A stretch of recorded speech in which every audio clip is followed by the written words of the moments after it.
जय श्री कृष्ण भक्तों। अतः तृतीय अध्याय।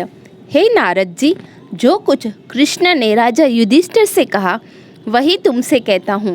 एक समय धर्मराज युधिष्ठिर जुए में दुर्योधन से सब कुछ हार गए तो द्रौपदी के बालों को पकड़कर दुष्ट दुशासन ने खींचा और वस्त्र भी पकड़कर खींचे तो श्री कृष्ण भगवान ने रक्षा की। उसके पश्चात युधिष्ठिर आदि राज्य को छोड़कर काम्यक वन को चले गए। वहां पर वन में युधिष्ठिर आदि बाल बिखेरे वन में रहने वाले हाथियों की तरह वन के फलों को खाकर अति दुख को प्राप्त हुए। एक समय देवकी के पुत्र श्री कृष्ण भगवान उनको दुखी जानकर काम्यक वन को गए। उस समय युधिष्ठिर आदि श्री कृष्ण भगवान को देखकर ऐसे खुश हुए मानो देह में प्राण आ गए हो। वे बड़े प्रेम से मिले और हरि के चरण कमल में नमस्कार किया। द्रौपदी ने भी प्रणाम किया।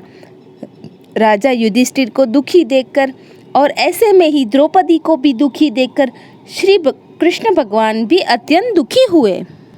जब विश्वात्मा भक्तवत्सल श्री कृष्ण भगवान ने दुर्योधन को भस्म करने के लिए कोप किया तो मानो करोड़ों काल कराल समान मुख से प्रलय काल की अग्नि उठी हो और दांतों को पीसते हुए मानो त्रिलोक को भस्म कर देंगे। तब अर्जुन श्री कृष्ण भगवान को क्रोध में उत्तेजित देखकर भय से कांप उठा। युधिष्ठिर और द्रौपदी तथा दूसरे उपस्थित वृंद हाथ जोड़कर भगवान को प्रसन्न करने के लिए स्तुति करने लगे।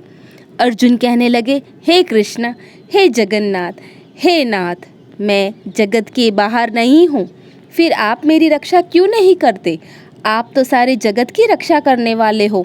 जिसके नेत्र के गिरने से ब्रह्मा का पतन हो जाता है, जिनके कोप से क्या कुछ न हो जाए, कोई नहीं कह सकता। हे तात, हे जगतपति, इस संहार करने वाले क्रोध को हरो। आपके क्रोध से संसार में प्रलय हो जाएगी। भगवान कहने लगे कि हे नारद जी, अर्जुन इस प्रकार कहकर हाथ जोड़कर श्री कृष्ण भगवान को नमस्कार करने लगे।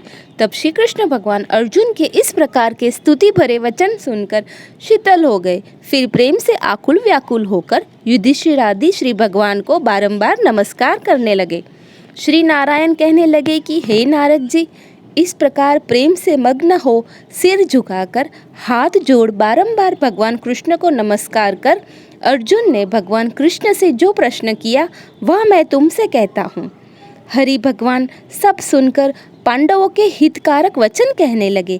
कृष्ण कहने लगे, हे अर्जुन, मेरे वचनों को सुनो और आपने जो अपूर्व प्रश्न किया है सो यद्यपि मैं इसका उत्तर देने को समर्थ नहीं, यह गुप्त प्रश्न ऋषियों को भी कठिन है, तो भी हे अर्जुन, मैं तुम्हारी मित्रता और भक्ति से प्रसन्न होकर अत्यंत कठिन उत्तर को क्रम से कहता हूँ, सो सुनो।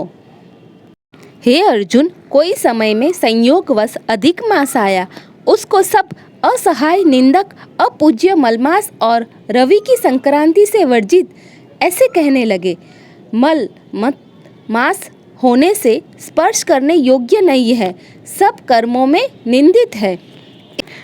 इस प्रकार लोगों से वचन सुनकर वह मलमास कांतिहीन निरुद्योगी दुख से युक्त मेरे पास आया और वैकुंठ में जहाँ पर मैं निवास करता था स्वर्ग के सिंहासन पर बैठे हुए देखकर मुझको दंडवत प्रणाम किया और दोनों हाथ जोड़ नेत्रों से आंसू बहाता हुआ इस प्रकार कहने लगा।